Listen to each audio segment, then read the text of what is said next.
কখনোই বলবো না ঘরোয়া, এটি অবশ্যই একটি স্পেশাল ডিশ, ছানার পুলি কোপ্তা। নমস্কার, আমি বনশ্রী। আমার শ্রী রান্নাঘরে আপনাদের সকলকে জানাই সাদর আমন্ত্রণ। আমি এখানে ১ লিটার ফুল ফ্যাট দুধ নিয়ে নিয়েছি। এবার এই দুধটাকে আমি শুধুমাত্র একবার ফুটে উঠতে দেব। যেই ফুটে উঠলো আমি গ্যাসটা অফ করে দিলাম। এতে আমার দুধের টেম্পারেচারটা একটু কমে যাবে।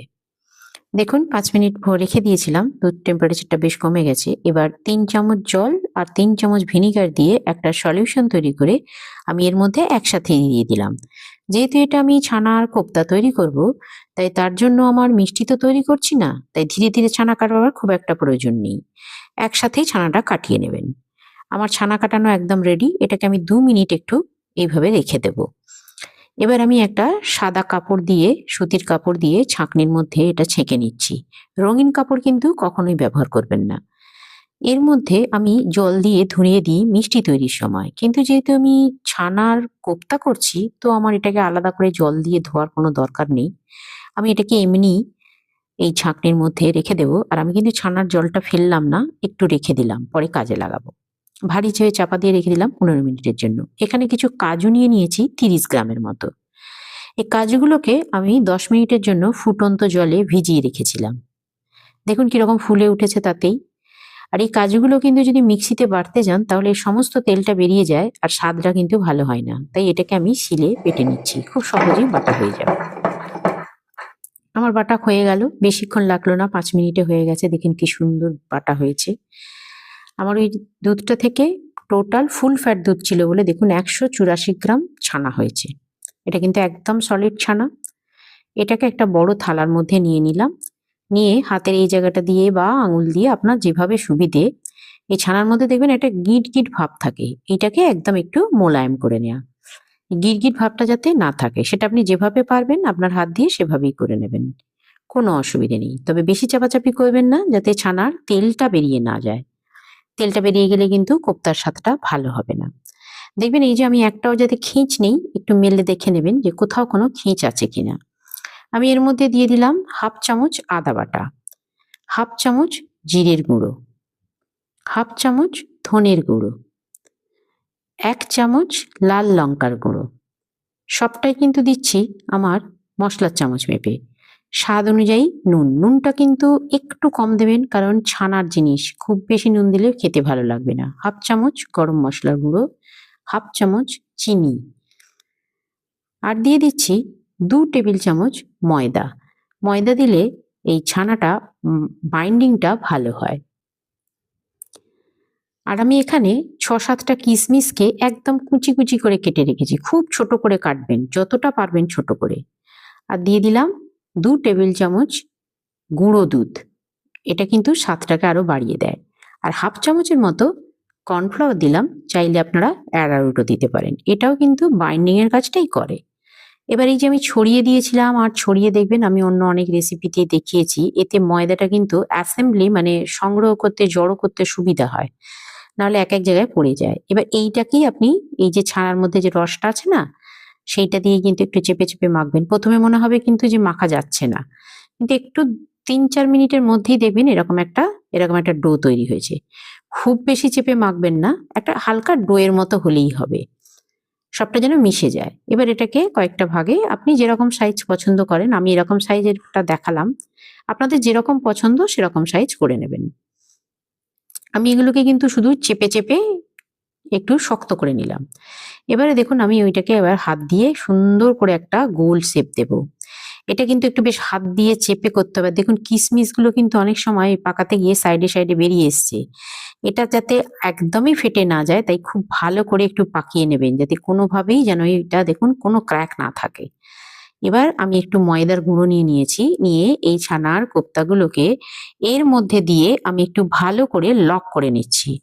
এই লকিং প্রসেসটা কিন্তু ভীষণ ইম্পর্টেন্ট, কারণ যদি লকিং প্রসেসটা না হয় তাহলে ভাজতে গেলে এই কোপ্তার বলগুলো ফেটে যাবে। আর ময়দাটা যতটা সম্ভব ঝেড়ে ফেলে দেবেন। আমার সবকটা কোপ্তা তৈরি করা হয়ে গেছে। এবার আমি একটা ছোট বাটিতে ২ চামচ আদা বাটা নিয়েছি। এই নরমাল চামচেরই ২ চামচ নিয়েছি। আর ওই চামচেরই ওই ৪-৫ চামচ মতো জল দিয়ে দিচ্ছি। এর বেশি দেওয়ার দরকার নেই। এইটাকে এবার একটু ভালো করে আমি গুলিয়ে রেখে দিলাম। এটা আমার ঘরে পাতা নিজস্ব টক দই। এতে একদম জলের ভাব নেই। আপনারা যদি দোকান থেকে নিয়ে আসেন তাহলে কিন্তু জলটা ঝরিয়ে নেবেন। এতে 3 টেবিল চামচ মতো টক দই আছে। টক দইটাকে ফেটিয়ে একদম এরকম একটা ক্রিমের মতো টেক্সচার করে নেবেন। এর মধ্যে দিয়ে দিলাম 1 টেবিল চামচ ময়দা।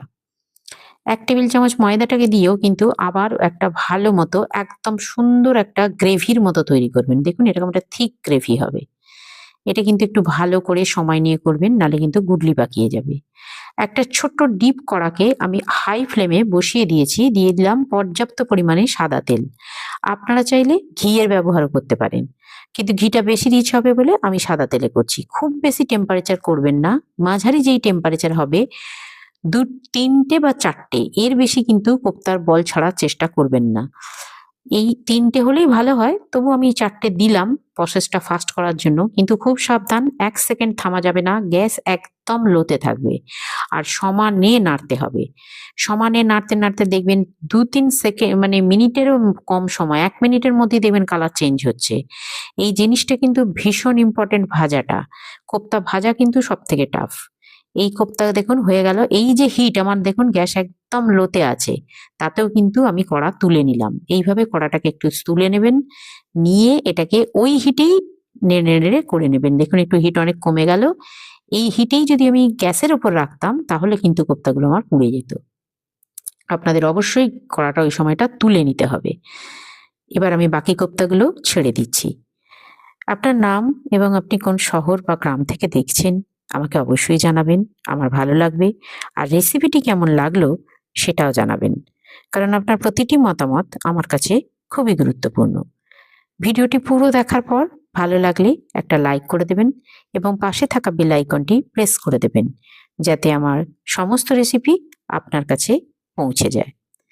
আপনার কোনো প্রয়োজন বা বন্ধুর কাছে রেসিপিটি শেয়ার করে দেবেন, কারণ বুঝতেই তো পারছেন আপনার সহযোগিতা আমার চলার পথে একান্ত কাম্য। আমি আশায় থাকব। আমার সমস্ত কোপ্তাগুলো মোটামুটি ভাজা হয়ে গেছে।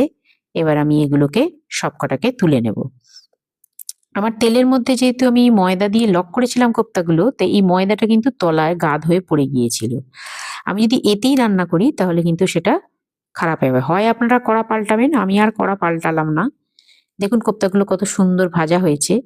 এগুলো এমনিও খাওয়া যায়। আমি ওই কড়াটাকেই একটু ময়দার গাঁতটা ফেলে দিয়ে ওই ভাজা তেল থেকেই 2 চামচ তেল দিয়ে দিলাম। দিয়ে দিলাম 1 চামচ গোটা জিরে। জিরেটাকে হালকা একটু 5-7 সেকেন্ড মতো নাড়াচাড়া করে আদা আর জল মেশানো যে জলটা ছিল ওটা আমি দিয়ে দিলাম। দিয়ে এবার ভালো করে, সবসময় কিন্তু ফ্লেমটা লো আছে, কখনোই এই রেসিপিতে জোর দেবেন না। লো দিয়ে আছে আমি বেশ ভালো করে কষিয়ে নিলাম। নিয়ে দিয়ে দিলাম 1/2 চামচ ধনে গুঁড়ো, 1/2 চামচ হলুদ গুঁড়ো, একদম শুধু গ্রেভির মতো নুন, আর 1/2 চামচ লাল লঙ্কার গুঁড়ো। এই সমস্ত মশলাগুলোকে একটু ভালো করে আমি কষিয়ে নিচ্ছি যতক্ষণ না তেল ছেড়ে দেয়। দেখুন তেল ছেড়ে দিয়েছে। এবার আমি দিয়ে দেব অল্প একটু স্বাদ অনুযায়ী চিনি। এটা যেহেতু কোপ্তা একটু মিষ্টি মিষ্টি হয়, আমি যে বলেছিলাম না আমি একটু ছানার জলটা রেখে দিচ্ছি, সেই ছানার জলটাই আমি এখানে দিলাম। ছানার কোপ্তা যেহেতু, তাই ছানার জলটাই ব্যবহার করবেন। আর এখানে দিয়ে দিলাম আমার বেটে রাখা কাজুটা। কাজুটাকে একটু ভালো করে মিশিয়ে নেব, কারণ কাজুটা না হলে মেশে না। ভালো করে কাজুটা আমার মেশানো হয়ে গেছে। এবার আমি যতটা পরিমাণ গ্রেভি তৈরি করব, মানে আমার বাড়ির যতজন ক্যান্ডিডেট বা আমরা যতটা গ্রেভি খেতে চাই সেই অনুযায়ী ওই ছানার জলটা দিয়ে দিলাম। আপনারা যতটা চাইবেন ততটা দেবেন। এখানে আমি 20 গ্রামের মতো খোয়া ক্ষীর নিয়েছি। এই 20 গ্রাম খোয়া ক্ষীরটাকে গুঁড়িয়ে বা আপনারা চাইলে গ্রেট করেও দিতে পারেন। নিয়ে এর মধ্যে দিয়ে একটু ফুটতে দিচ্ছি। এটা কিন্তু একটা মাত্র ফুটই হয়েছে। এবারে যে আমি দই আর ময়দার মিশ্রণটা রেখেছিলাম তৈরি করে, সেইটা আমি এর মধ্যে দিয়ে দিচ্ছি। ওটা দেওয়া হয়ে যাওয়ার পর ওই উড়বাটিতেই আমি অল্প আর একটু ছানার জল দিয়ে দিলাম। দিয়ে সেটাকে ভালো করে মিশিয়ে ওর মধ্যে দিয়ে দিলাম। এটা সমস্ত কিছুটা রান্না করার সময় যারা ননস্টিক প্যানে থাকেন তাদের সুবিধে, কিন্তু আমি ট্র্যাডিশনাল কড়াই আজকে দেখাচ্ছি, তো ভীষণ ইম্পর্টেন্ট, এইখানটা কিন্তু ধরে যাওয়ার চান্স থাকে। সবসময় কিন্তু সেটা খেয়াল রাখবেন। দিয়ে দিলাম 1/2 চামচ ধনে গুঁড়ো, 1/2 চামচ 1/2 চামচ গরম মশলা গুঁড়ো, 1/2 চামচ ঘি। আর দিয়ে এবার আমি এর মধ্যে কোপ্তাগুলোকে ছেড়ে দিচ্ছি। কোপ্তাগুলো আমার সবকিছু ছাড়া হয়ে গেছে। আর কোপ্তাগুলো ছেড়ে কিন্তু খুব বেশি ফোটাবার কোনো দরকার নেই, জাস্ট একটু রাখবেন মিনিট 2 মতো, যাতে কোপ্তার ভেতরে গ্রেভির রসটা ঢুকে যায়। অল্প একটু ধনেপাতা কুচি দিয়ে দিলাম, আপনারা চাইলে স্কিপ করতে পারেন। আমার সুস্বাদু কোপ্তা কারি একেবারে রেডি।